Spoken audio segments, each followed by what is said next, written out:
இயேசுவின் ரத்தம் ஜெயம். Praise the lord my dear brothers and sisters. இந்த நாள்லையும் ஆவியானவர் உணர்த்தின காரியம் யாரை கொண்டு செய்வார்?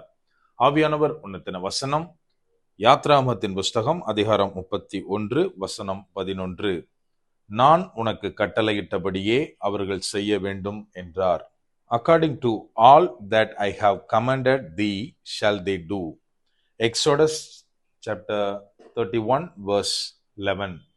எனக்கன்பானவர்களே, இந்த இடத்துல என்ன வாசிக்கிறோம் அப்படின்னா, தேவன் மோசேயை பார்த்து சொல்லுகிறார், நான் உனக்கு என்னெல்லாம் கட்டளையிட்டனோ அதன்படி அவர்கள் செய்வார்கள் அப்படின்னு இந்த இடத்துல நம்ம வாசிக்கிறோம்.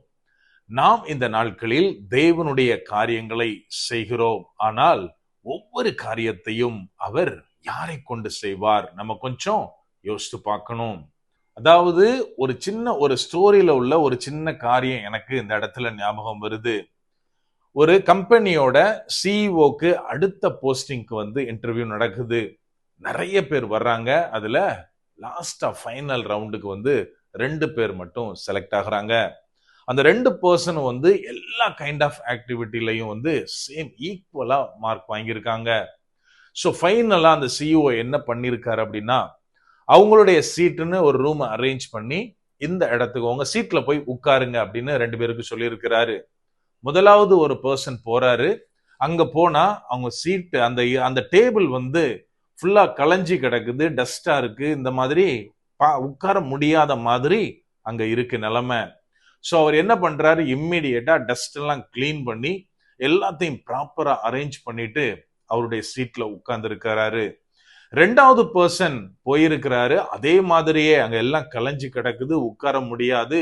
இம்மிடியேட்டா அவர் பண்ண காரியம், அங்க இருந்த ரிசீவரை எடுத்து இன்டர்காம்ல பியூனை கூப்பிட்டு எல்லாத்தையும் கிளீன் பண்ணுன்னு சொல்லிட்டு எல்லாம் ப்ராப்பரா கிளீன் பண்ணி முடிச்சதுக்கு அப்புறம் அவர் அந்த சீட்ல உட்கார்ந்து இருக்கிறாரு. இப்போ சிஇஓ செகண்ட் பர்சனை செலக்ட் பண்ணிருக்கிறாரு. ரீசன் என்ன அப்படின்னா, அதாவது எல்லாராலையும் எல்லா காரியத்தையும் செய்ய முடியும், ஆனா செய்யக்கூடாது. யாருக்கு என்ன அதிகாரம், என்ன போஸ்டிங் இருக்கோ அதன்படிதான் அவங்க ஒர்க் பண்ணணும் அப்படின்னு சொல்லி செகண்ட் பர்சனை தான் அவர் செலக்ட் பண்ணியிருக்கிறாரு. எனக்கு அன்பானவர்களே, இன்னைக்கு இந்த காரியம் புரியாம தான் நம்மள அநேகர் நாமளும் குழம்பிடுறோம், காரியங்களையும் குழப்பத்துல கொண்டு போய் முடிக்கிறோம். இந்த இடத்துல நம்ம என்ன வாசிக்கிறோம்? தேவனாகிய கர்த்தர் மோசேயை பார்த்து சொல்றாரு, நான் உனக்கு என்னெல்லாம் சொன்னனோ, அதாவது என்னெல்லாம் சொல்றாரு அப்படின்னா, அவர் ஆசரிப்பு கூடாரத்தை குறித்து, அதாவது ஒவ்வொரு காரியத்தை குறித்தும் அவருக்கு மாதிரியை காண்பிக்கிறார். அதனுடைய இன்ஸ்ட்ரக்ஷன் எல்லாம் சொல்லப்படுது. அதாவது திரைகள் இப்படி இருக்கணும், பரிசுத்த ஸ்தலம் இப்படி இருக்கணும், மேஜை இப்படி இருக்கணும், குத்துவிளக்கு இப்படி இருக்கணும், ஒவ்வொரு பாதங்களும் அப்படின்னு சொல்லிட்டு எல்லா காரியத்தை குறித்து, ஈவன் திரைகள் எப்படி இருக்கணும், தொட்டி எங்க இருக்கணும், விளக்கு தண்டு எப்படி இருக்கணும், இந்த மாதிரி எல்லாத்தையும் குறித்தும் மோசேக்கு இன்ஸ்ட்ரக்ஷன் இன்ச் பை இன்ச்சா அந்த ஆசாரிப்பு கூடாரத்தினுடைய காரியங்கள் அவருக்கு கொடுக்கப்படுகிறது. தேவன் இதெல்லாம் சொல்லிட்டு தான் சொல்றாரு, உனக்காக, அதாவது இந்த காரியங்களை எல்லாம் புரிந்து கொண்டு வேலை செய்யறதற்காக 2 பேரை நான் எழுப்பி இருக்கிறேன்.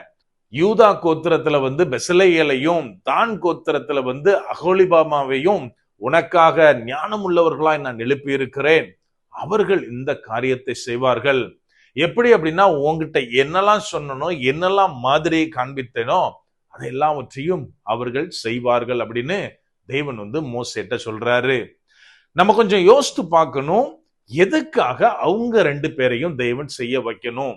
ஏன் மோசேவை வச்சே செஞ்சிருக்கலாமே, அவர் இன்னும் பெர்ஃபெக்டா செய்வார. சோ எதை பார்த்தேனோ, எதை நான் கேட்டேனோ அதை செய்யறப்போ இன்னும் பெர்ஃபெக்டா செஞ்சிருக்கலாமே. ஆனால் தேவன் அப்படி பண்ணல. மாறாக எதற்கு யாரை அழைத்திருக்கிறாரோ அவர்களை கொண்டுதான் தேவன் காரியத்தை செய்வார். இன்னைக்கு இது புரியாம தான் நம்ம என்ன பண்றோம் அப்படின்னா, ஊழியமா இருக்கலாம், அது சர்ச்சா இருக்கலாம், இன்னும் கூட பல வேலைகளா இருக்கலாம், எல்லாத்துலயும் அதாவது ஸ்டார்ட் பண்றப்ப நம்ம தனியால ஸ்டார்ட் பண்ணிருக்கலாம். ஆனா ஒரு சர்டன் இடத்துக்கு வந்ததுக்கு அப்புறம் யாருக்கு என்ன வேலையோ அவங்களுக்கு நம்ம அதை பிரிச்சு கொடுக்கணும். அது நமக்கு கண்டிப்பா தெரியணும். நாம தான் பண்ணணும் அப்படின்னு நினைச்சோம் அப்படின்னா எந்த காரியத்தையும் வந்து பெர்ஃபெக்டா பண்ணவே முடியாது. நம்ம இதை எங்க பார்க்கலாம் அப்படின்னா அப்போஸ்தலருடைய வாழ்க்கையில பார்க்கலாம். அங்க வந்து சீஷர்கள் பெறுகிறார்கள், அநேக காரியங்கள் விசாரிக்கப்படணும். இப்ப வந்து மத்தவங்க வந்து சொல்றாங்க, நீங்க வந்து பந்தி விசாரணை பண்ணணும் அப்படின்னு.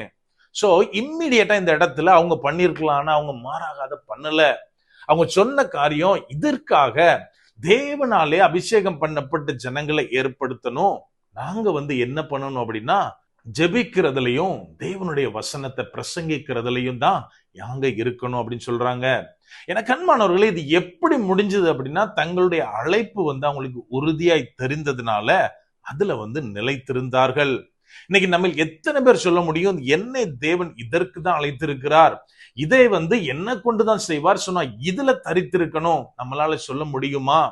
இன்னைக்கு நாம வந்து இப்ப உதாரணத்துக்கு என்னைய வந்து தேவன் பிரசங்கிக்கிறதற்காக அழைத்திருக்கலாம்.